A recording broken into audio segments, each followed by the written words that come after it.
On your Tuesday episode of Locked On Raptors, we're in a brand new studio, and what better time to bring back an old classic game? We're playing a round of What's More Likely. You are Locked On Raptors, your daily Toronto Raptors podcast, part of the Locked On Podcast Network, your team every day.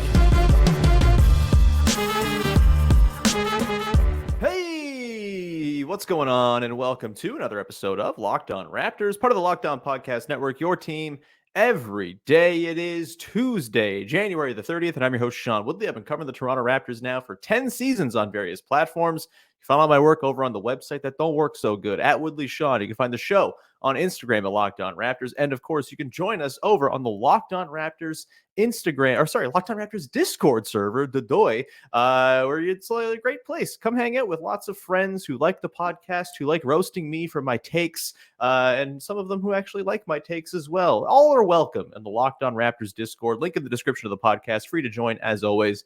Would love to see you in there. Today's show is brought to you by our friends over at FanDuel. Make every moment more. Right now, new customers get $150 in bonus bets guaranteed when you place a $5 bet. Visit FanDuel.com/lockedon to get started. And we'll get started on today's show by diving on in to a round of What's More Likely with, of course, our dear pal, Vivek Jacob from Sportsnet, who is here to play a game with me as I debut a new studio. Apologies for the lighting for those watching on YouTube. By the way, subscribe, hit the notification button, all that good stuff. We're working on the lighting situation, having a bit of a mishap. So I have many different sort of lamps and whatnot trying to light me evenly. We'll figure it out as time goes on. But Big V, how the hell are you, pal? I'm doing great. It's good to see you with the new look. Obviously, the house getting going. Love to see it. Excited for you. Locked On Raptors Manor, they're calling it. And I think looking forward to. It's been a while since we've done a What's More Likely, I feel. So looking forward to this. Yeah, so for those not familiar with the game that is known as What's More Likely, I come up with two exceedingly unlikely scenarios at kind of a far end of a various spectrum, and we decide which of those two unlikely scenarios is the most likely to go and play out. So let's dive on in here to the first of our three What's More Likelies. We've got stuff coming up on trade deadline stuff, future all-star upside, but let's begin, Big V, with something that could be in our lives as soon as tonight against the Bulls. Jakob Poeltl questionable to play in tonight's game, which is an upgrade from where he's been in recent weeks, of course, missing the last 10 games during which the Toronto Raptors have gone 1-9. It's not been so good. My question to you, Big V, as we start off today is, what's more likely? The Raptors go 9-1 in their first 10 games with Jakob Poeltl back on the floor, or go 1-9 as they have in the last 10 games without Jakob Poeltl. What you got? What's more likely? I think it's more likely that they go 1-9. Interesting. I can't envision a scenario in which they get close to 9-1. When you look at the next 10 games, the winnable ones, there's Chicago in there, there's a game against Charlotte, and then there's a game against Brooklyn. I think those are the three winnable games. And so at best, I could see a scenario of 3-7, which is nowhere near 9-1. So the more likely scenario for me would be 1-9. I'm going to disagree with you, Big V, which is great for podcasting. Look, again, two wildly unlikely scenarios. Keep this in mind. I think it's more likely both being wildly unlikely. Like the team literally just went 1-9. They went 1-9 without Jakob Poeltl, who I think we've determined is very important to this team's chances of playing functional NBA basketball. And I think having Jakob Poeltl in the mix over the last 10 games, you could argue they would go 5-5. You can point to like a handful of games where his lack of presence, the Bulls game, the Hawks game. There's a handful of games over this last 10-game stretch where if Jakob Poeltl are available, that might be the difference between winning and losing for a Raptors team that, despite being 1-9 in that stretch, has actually kind of hung in a lot of these games. And the ones they've lost by a lot, it's kind of understandable. Say the Clippers game, for example. But I do think Jakob Poeltl is pretty essential to this team. Do I think they're going to go 9-1 when he hits the floor again? Absolutely no, I do not. But do I think they could go 6-4? I don't think that's crazy. I think there is a recipe here with a healthy Jakob Poeltl for a pretty fun close to the season for a team that, despite kind of being out of the mix right now, of course, they're 16-30. No one is expecting them to go and rattle off, a 700 winning clip or anything like that between now and the end of the year, but slightly above 500 once you get Poeltl and, of course, Quickley and Barrett back in the mix with the sort of added depth that the bench has. Obviously less high-end talent than there was before the OG and Pascal trades, but I think there's enough here once you get Poeltl, Quickley, and Barrett back for this team to actually kind of string together some wins. I do not think the last 10 games are remotely representative of what this team can do on pure talent. I think they're still, obviously, to me, in that sort of Bulls, Hawks, Nets range, and not this sort of second tier down like it looks like they might be, kind of flirting with the bottom six in the Eastern Conference. And Jakob Poeltl, man, really valuable basketball player, helps them play offense in a way that no one else on this team can, with his screening, with his roll gravity, with his finishing around the basket. Jonte Porter can't hit a two to save his life. Jakob Poeltl's whole thing is hitting twos to save his life. Like, I do think that the stark difference from what they're rolling out now and Jakob Poeltl, despite the exploits of Thad Young over the last little while, which has been just a total delight to watch as a little side. But I think Jakob Poeltl gives this team a chance to actually play functional, competitive, winning basketball, even if they're not winning at the high end level. I think it's totally on the table that they could have a positive record from here through the next stretch of the season with a healthy Yak, and of course, Quickley and Barrett being available as well. What have you missed most about Jakob Poeltl, Big V, as we hopefully brace for his return tonight and don't have to live without center play for the Toronto Raptors in the starting lineup ever again until he goes out again, because guys get hurt. But, bear with me. Where are you going to sort of feel the return of Jakob Poeltl the most? His rebounding. I think when the rebounding. When Saddiq Bey is grabbing 7 offensive rebounds in a game, that's pretty indicative of where the Raptors' problems lie. So, yeah, and you watch that Hawks game, and it's like they're just going to the rim with complete reckless abandon, right? Like there's just zero fear factor there. So I think, his rim protection is obviously huge. So those are the two factors I'd say I admire about him the most on this Raptors team. It's the rim protection, it's the rebounding. And so, yeah, you any different? Those two things, obviously. I do think the screening and just the way he can kind of slingshot dudes into space is the thing I'm missing most. In particular, Immanuel Quickley, right? Obviously, he's been out the last couple games, but before he went out, his three-point volume was down. He was obviously still playmaking at a pretty high level, but the scoring punch and the opportunities for him to go and create getting downhill were just kind of not there as much as they were with a healthy Yak in those first 8 games or so after the OG trade. And I think having Poeltl there as a pick and roll partner for Quickley not only increases the sort of potency of the overall offense, just because you have that core staple play to go to, but I think it just really gives Quickley a chance to kind of settle in to his own as a lead guard. We've seen the impact since the trade last year that Jakob Poeltl can have when playing with a pull-up shooting guard. And I think he is such an additive piece just to sort of grease the wheels of the offense that I think Quickley is probably the guy that I'm most excited to watch play in concert with him. It's not just the pick and roll stuff either, right? Like they run a lot of those sort of, flare actions and things like that, where you have Quickley popping off of a Yak screen or working at the elbow and, getting into an open catch and shoot out of that. There's a lot of, I think, boost to Quickley's game from the arrival of Jakob Poeltl back in the lineup as well that I'm quite excited to see. Obviously, we got to see Quickley back in the lineup as well, which hopefully comes very, very soon, though seemingly not tonight against the Bulls. One quick note. Yeah. I did. This was oversight on my part. There are 4 winnable games. Before anyone calls me out, I forgot to include San Antonio in there. So yeah, they're bad. So if we look, I want to play 4 winnable games instead of 3.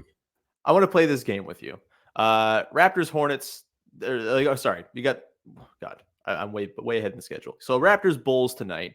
If you get Yak tonight, like I think that's a winnable game. The Bulls are no great shakes. Yes, they've beaten the Raptors a bit this year, but I don't think it's like crazy. I think if they have Yak in that game, that's one of those games from the last 10 that if Yak's available, Nikola Vucevic probably doesn't go off, and the Raptors probably win that game the second night of the back-to-back after beating the Heat. I feel pretty good about that. The Rockets, sure, the Rockets are fine, but also they're not amazing. They're still like floating a little bit below 500. I think that's a winnable game, quote unquote. That's winnable. So they're 2-0 already. Thunder, yeah, loss. Pelicans, probably, yeah, loss. But then you got Hornets, Rockets. Those are probably those are quote unquote winnable, I would say. Cavs, they're playing really well, but the Raptors tend to play the Cavs very well too. So probably a loss, but I don't think out of reach to potentially pull a Evan result Mobley's out of back that now, one. by the way. Evan Mobley's back, which means the Cavs are bad now. You got the Spurs, like you said, the Pacers, obviously the Pacers are really good, but also don't play any defense. That they'd probably still win that game. Nets, winnable. Hawks, eminently winnable. I can't believe they didn't win that game a couple nights ago. That's, Hawks I is think, already more than 10 Hawks games. is not part of the 10, right? Like Brooklyn is the 10th. 1, 2, counting is hard. It is the 10th. You're right. Okay. Either way, I'm right. 9-1 is more likely than 1-9. I rest my case. We will come back on the other side, get into our next what's more likely, which is all about the trade deadline and a pair of guards who may or may not be on the move. We'll get to that coming up in just one sec. Today's show is brought to you by our pals over at FanDuel, the #1 sportsbook in all the land. You got to go check them out right now because as the NFL season is wrapping up, there are still fantastic deals for you over there on FanDuel. Right now, new customers get $150 in bonus bets guaranteed when you place a $5 bet. It's that easy. You just got to place a $5 bet, and then you can get yourself $150 in bonus bets to go and play with on the site, win or lose. You don't even have to win the bet. That is pretty sweet. The app's super easy to use, and there are lots of different ways to bet, like live same-game parlays. That's one of my favorite ways to go about it. If you're perusing the live same-game parlays, you're at a game in person maybe, it's a pretty fun way to juice up the action while you're there in the house. You can find bets in the new Explore tab. You can make a parlay in the Parlay Hub. And of course, you can do the happiness hedge, which is the way I bet on sports most of the time. I bet on my team to lose. So if my team wins, I get some joy from my team winning. But if they lose, I get some money out of it.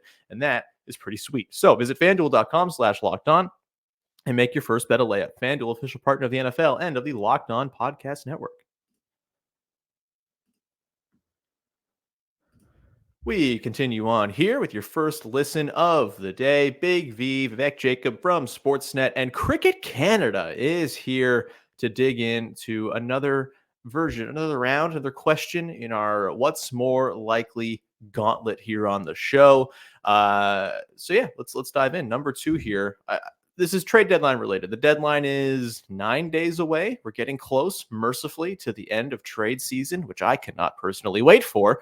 And a couple guys who are going to be, I think, topic du jour for the next many jours are Bruce Brown and Gary Trent Jr. So my what's more likely for you, Big V, is what's more likely?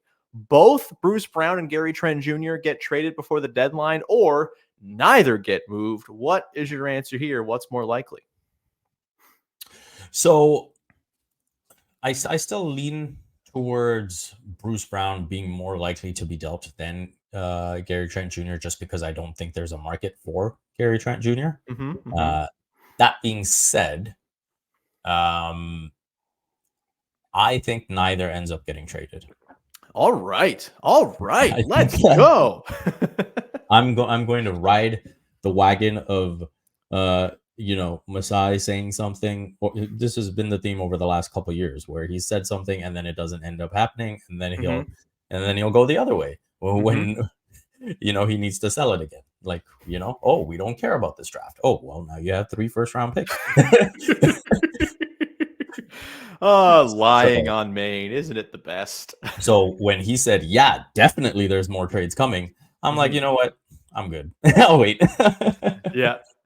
I think that's a pretty wise way to approach it. I'm with you, actually. I think neither getting traded is more likely than both getting traded. With Bruce Brown, I do wonder if maybe we've kind of overestimated the market for a very good 7th man. You know what I mean? Like, I think, the trade happens. Everyone's like, oh my God, Bruce Brown, they're going to get so much for him. But like, if you're thinking about the teams that would be in the market for a Bruce Brown, not a ton of them have like a big $20+ million salary kicking around that they can just throw into a trade. Some of them do. The Knicks, for example, with Evan Fournier, that's the easy one, right? Fournier, Grimes, and a pick for Bruce Brown. And if that happens, I won't be surprised. That feels like a pretty easily telegraphable trade. But I still think, the wider market for Bruce Brown, maybe not quite as hot in terms of the return that you'd hope. It's probably, again, dead salary and a pick or two, and not the sort of young player and pick that it seems like the reporting suggests that Masai Ujiri and company want in exchange for Bruce Brown. And I ultimately think, like, what's the rush with trading Bruce Brown? This dude is going to be valuable on his contract, not just through this summer, but you pick up his option into next year at the trade deadline as well. And there's also the possibility that he reveals himself to be like a pretty nice piece on a Scottie Barnes led basketball team. I think giving this a little bit more time to breathe, to see what you actually have here, to gauge the market a little further, to see what happens at the draft, to have his salary on hand as a tool for team building in the summertime, if that's what you need. I think that's more valuable than just picking up a kind of meh pick or two from a contender that doesn't have a lot of really substantial stuff to go and trade you. With Gary Trent Jr., I'm with you. I don't think the market's super hot. I could see them just sort of saying, all right, I think he's probably more likely to get traded than of the two, actually. I could see them saying, you know what, let's just cut our losses here. We're probably not going to retain him in the summer. Let's get a couple seconds for him, send him to the Lakers or whatever it might be, and just kind of say, this was fun, but it didn't quite work out. We'll move on. That said, he clearly fits on a team that needs shooting around Scottie Barnes, and so maybe there's an incentive to keep him. So yeah, I'm going to come down to neither gets traded. Where are you at specifically on the Bruce Brown thing as far as his fit within the team? It's obviously been a little bit clunky to start. I think the whole team still kind of feels weird and misshapen. Not having having three starters out of the lineup obviously makes this harder to kind of figure out. I don't think Brown has necessarily kind of made a clear stamp of I belong on this team, I work on this team, but what's your sort of read on how he can fit into the mix if they were to keep him around? Yeah, I mean, obviously he is a connector, and I think he fits the team pretty well. I think it'll show more with Yak, and I think, when you have a connector, they're more of a ceiling raiser than a floor raiser, and so the better the team is, the more they're going to stand out. So I think that's where Bruce Brown's value is, and that's why as soon as the Raptors got him, it was like, oh, okay, which contender can make a run for him, right? And so, ironically, watching that Bucks Nuggets game, I was like, oh man, he looked great on either of those teams. Obviously, we saw what the Nuggets look like with him, but the Bucks, they would love to have someone that can defend on the perimeter and do all those little things. If only the Bucks had a tiny shred of anything to put into a trade. Exactly, and that's their problem. And so I think, like, they could maybe get Jalen McDaniels to help their defense on the wing if they really wanted to. Yeah. So I think, if I were to draw up like an unbelievable best case scenario for the Raptors, it would be Scottie makes, and this is looking at next season, right? Like, say you don't trade him, pick up the team option, and you come into next season with Scottie leveling up once again and making another leap. Immanuel Quickley makes a leap to at least like fringe all-star. Sure. RJ Barrett continues what he's shown to never miss a 2-point shot in his life. Yeah. Yep. Yeah. And then, if you look at the optimistic side of Yak, then you could see that being a plus 500 team where, okay, now either, Bruce Brown can be a part of that going forward, or you could look to maybe do something along the lines of what the Pacers did with Bruce Brown and try to get another big piece. Sure. And I think that is like the best case scenario. I don't know what you think of that. Yeah, I do think there's like actual opportunity cost to trading Bruce Brown at this year's deadline for whatever a contender can scrape together. I really do. I think there's lots of things that can flow from having Bruce Brown on your team, whether he's playing for you or being used in a deal down the line over the course of the next 18 months that is just more valuable to you than, an extra pick in a draft that you already have all of the picks in. You know what I mean? Especially from a contender where, what are you getting? The 26th pick? Like, great. Okay. Like, oh, we're loaded up. We have the entire 20s quartered off in the draft everyone hates. Awesome. Like, I don't really see and maybe there's 20, 25 or 26 picks you can get, whatever it might be, further out draft picks. But I think further out draft picks are of kind of limited value for this team with Scottie Barnes already going into year 4 and already being as good as he is. Like, are you going to wait to get a guy in 2026 and hope he develops by 2028 when Scottie Barnes is 27 years old, or however many years that is from now? I don't know. Time is fake. 25. That feels like maybe a stretch. So yeah, I think they keep Bruce Brown. Do you think this has like I think the concern would be, but Bruce Brown's going to get in the way of the development of the young players. I don't share that concern whatsoever. Is there worry for you if they keep both these guys to the deadline of the sort of downstream developmental effects on a Grady Dick, on a Javon Freeman Liberty, on a whoever it might be? Is that a concern for you at all? I don't see it as a concern in the sense that Bruce Brown, again, being a connective piece, he's not going to be looking to, take shots away from people. He's not a high usage player, right? From a minutes perspective, yeah, he's a good player, and he, figures to be in the rotation more than a Grady Dick or a Javon Freeman Liberty as things stands. And so I think that's where I can see some of the concern. Now, if the Raptors were to go that route where it's like, hey, let's just have all the young pieces together and let them develop and have all the growing pains, and we'll just suck it up and lose a lot, then it is what it is. So, it seems that the Raptors have already gone in that direction. And so leading further into it wouldn't surprise me. But yeah, I don't see Bruce Brown as some kind of disruptor to, what's happening. Like, I think if you were to look at the Nuggets, for example, I don't think Bruce Brown disrupted what was happening with, a Christian Braun. Sure. Or, maybe now when you look at it, you say, okay, would Peyton Watson get the same opportunity? So there's both sides of it. That guy's good. That guy's gonna be like, it's annoying that he's gonna be as good as he is. I mean, I like the Nuggets, so I'm happy about it. But man, he's good. And so now it's more so when you look at the Pacers as well, right? I don't think Bruce Brown is someone who got in the way of an Andrew Nembhard. I don't think he's someone who got in the way of an Aaron Nesmith. So, I think there was enough opportunity there. Now, is Nesmith playing better because he's next to a guy like Pascal Siakam? I think that is playing out. Sure. But, that's again, hey, you put guys with, role players next to all-stars, they're going to benefit.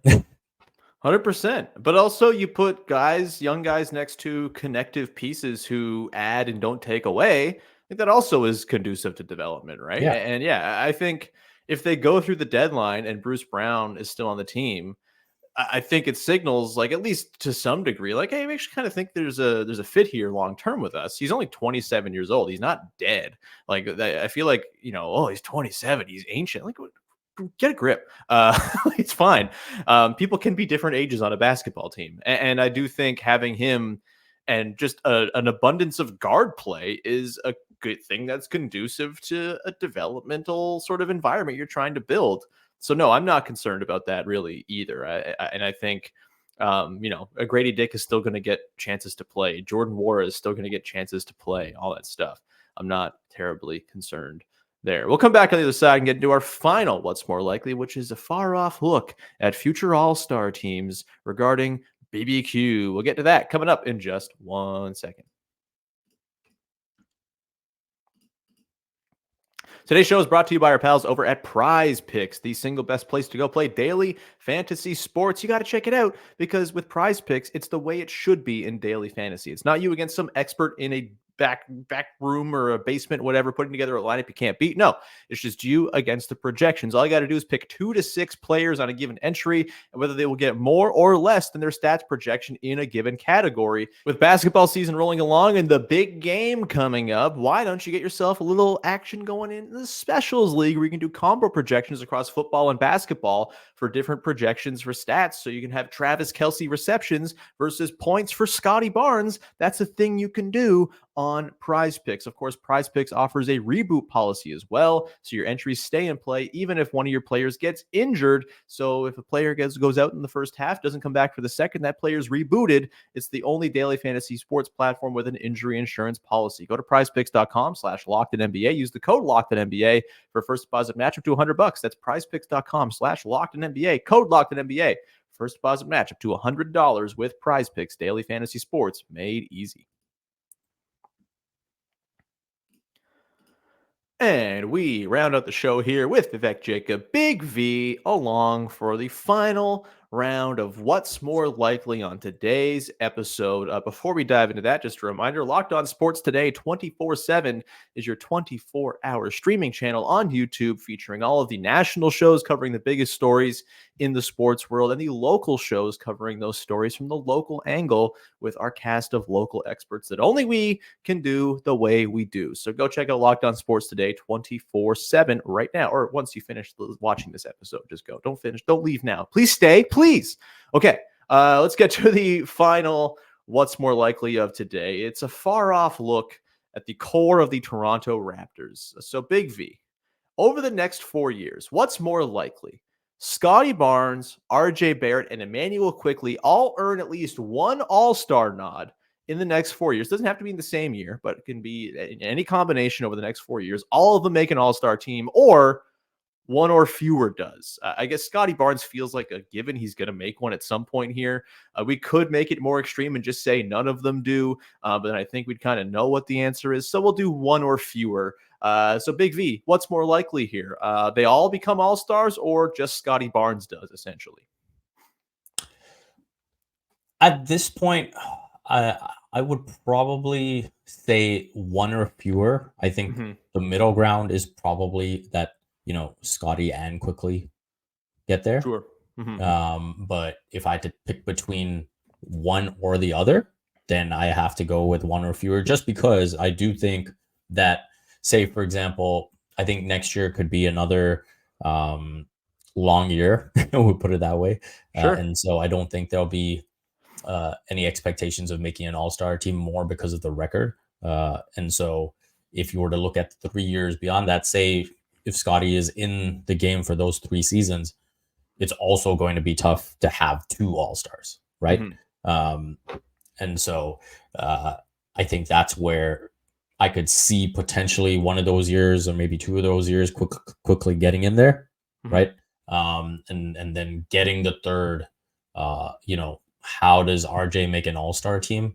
That's going to be the tough one for me. I mean, we still have to see if, what we've seen post-trade carries over, say, for example, to next season for a whole season, right? So I think there's still quite a way for RJ to go to get to an all-star level. Same for Quickley. Barnes obviously is playing at an all-star caliber level, even if, the record is probably going to keep him away from the game this season. The Julius Randle injury might change that, though. We'll see. Yeah, we'll see. And so I think for now, I will go with one or fewer being more likely.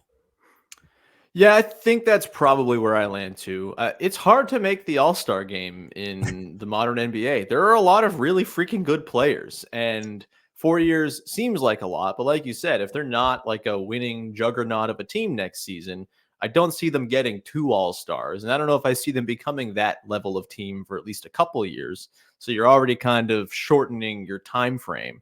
There's a world, I suppose, where these three really pop and, they're 22, 23, and 24 years old each. There's a world in which they all pop and all of a sudden you're looking like, look at this pretty incredible core.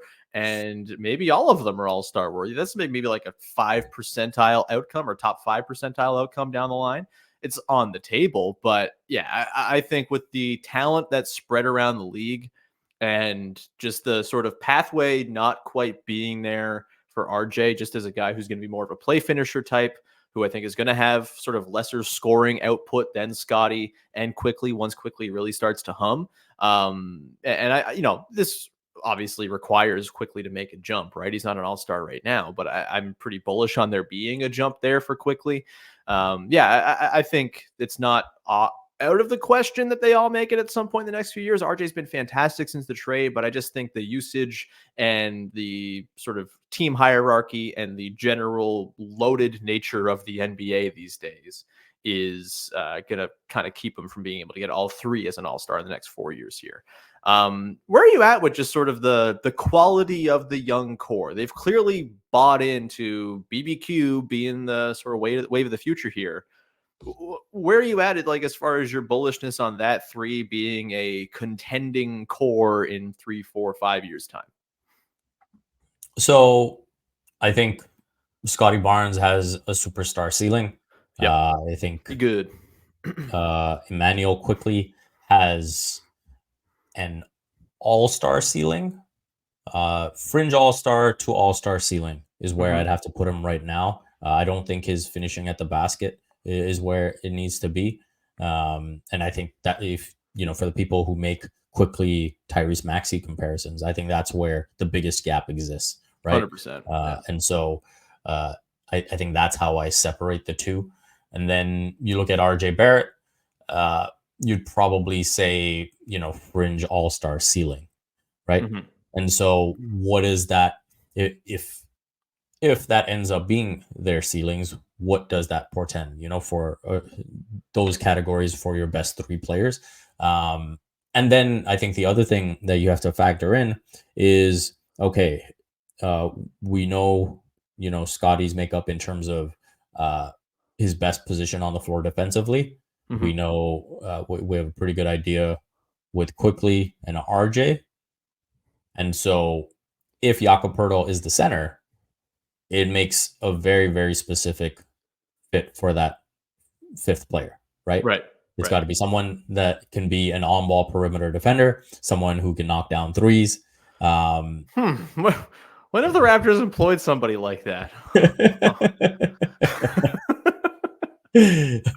God, I hate it. I keep saying it. It is sickening how perfect OG would be on this basketball team, man. Obviously, he had to go to create the team as it is, but yeah, man, he would be perfect. And I want to cry thinking about it every night when I go to sleep. So that's the type of fit that you have to find.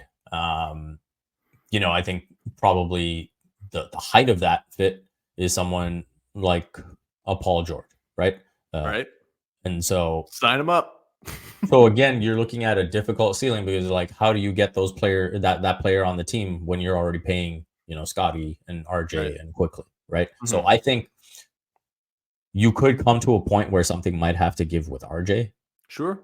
And so I think that's the tough part. Can I see this, if everything hits, coming back to that original point of superstar, all-star, fringe all-star, that's a 50-win team, right? If you get the pieces right around it. And I think beyond that, it's tough to see like a true championship contender. Yeah, I mean, a lot of it depends on just how good Scottie gets. Like, some guys just kind of make you a contender by existing and walking on the floor. We'll see if Scottie can get to that level. It's a high level to get to. But yeah, I think to me, team building, the goal should be, can we build a 50-plus win team? It shouldn't be, can we build a no-doubt championship contender? Because that's unrealistic. And I think being a regular 50-plus win team puts you in the position to make moves to then become that championship level team. It's like you got to take the steps up. Yep. And I think the reason I feel good about this core is I can totally see them becoming a regular perennial playoff team that's making second, third rounds, whatever it might be. And, maybe not quite having that, full championship upside, but being in the conversation where they're relevant every year and have the flexibility and, good talented players on hand to make the moves necessary to become a championship contender if needed, similar to what the Raptors did in the last decade, right? Like, I think that has to be the model for team building, unless you're the Heat or the Lakers and you can just go sign superstars. The goal should be, can we get to being a sort of upper crust top 4 playoff team, like level squad? Maybe you don't make the top 4 every year, but that's the quality you have in terms of talent, and then figure things out from there. And if you don't figure things out from there, hey, there are worse things than watching a pretty cool and fun 50-win team play a whole lot of seasons together and have some good times in the meantime. That's really kind of the most realistic level of joy that you can probably reach as an NBA fan anyway. Winning a title is exceptionally hard and very rare, and I don't think you can build your team with that expressly being the goal, because that is a way to drive yourself insane.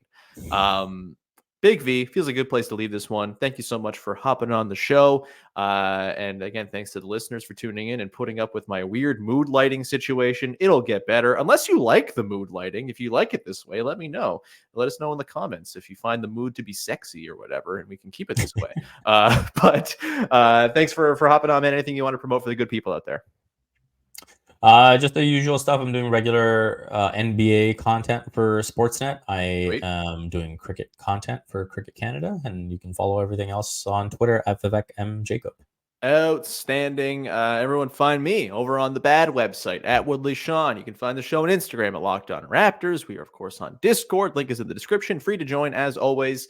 And I don't think I said this at the top of the show. Find us on your audio app of choice. Subscribe, follow, rate, review, tell a friend. It's always appreciated when you support the show. It boosts us up the charts, makes us more visible, makes more people discover the show, and therefore makes it so more people will join you in the Locked On Raptors Discord server. Again, link in the description. It's free to join. Come hang out. Would love to see you there. With that, though, we will leave it. Thank you so much for tuning in. We'll talk to you again on Wednesday, as Jamar Hines will be along, the God of the Game recap, to talk about Raptors Bulls. It's never dull when it's Raptors Bulls, baby. We will talk all about that on tomorrow's show. Thanks so much for hanging. We'll talk to you Wednesday. Bye-bye.